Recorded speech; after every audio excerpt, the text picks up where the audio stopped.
রসুলপুরে এক লোক চিকেন বিরিয়ানি বিক্রি করত।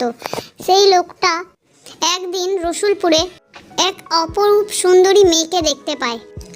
মেয়েটিও তার কাছে বিরিয়ানির দাম জিজ্ঞাসা করে, কিন্তু লোকটি মেয়েটিকে দেখে এত হতভম্ব হয়ে গেছে যে বিরিয়ানির দাম বলে না। তখন মেয়েটি সেখান থেকে চলে যায়।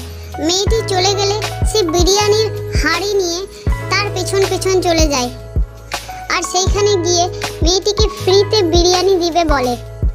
তখন মেয়েটি বলে, না না, ফ্রিতে আমি কেন খাবো, ফ্রিতে আমি কারো কাছে কোনো জিনিস খাই না। তারপর মেয়েটি কিছুক্ষণ পর সেইখান থেকে উধাও হয়ে যায়। লোকটি তখন মেয়েটিকে খুঁজতে খুঁজতে এক নদীতে পৌঁছে যায়। তখন মেয়েটি দেখতে পায় তাকে, আর খুব জোরে জোরে হাসতে থাকে। হাসতে হাসতে মেয়েটি শাকচুন্নি হয়ে যায়।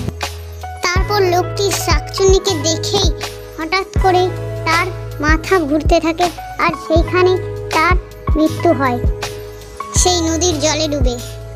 তারপর বিরিয়ানিওয়ালাটির মৃত্যু হওয়ার পর একটি মাছ নদীর উপর থেকে উঠে আসে, কারণ মাছটির মধ্যে লোকটির আত্মা ঢুকে পড়েছিল শাকচুন্নির সাথে বদলা নেওয়ার জন্য।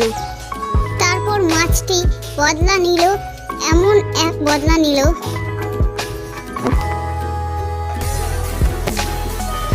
যে শাকচুন্নিটিকে জাদুর ছলে একটি মাছ বানিয়ে দিল।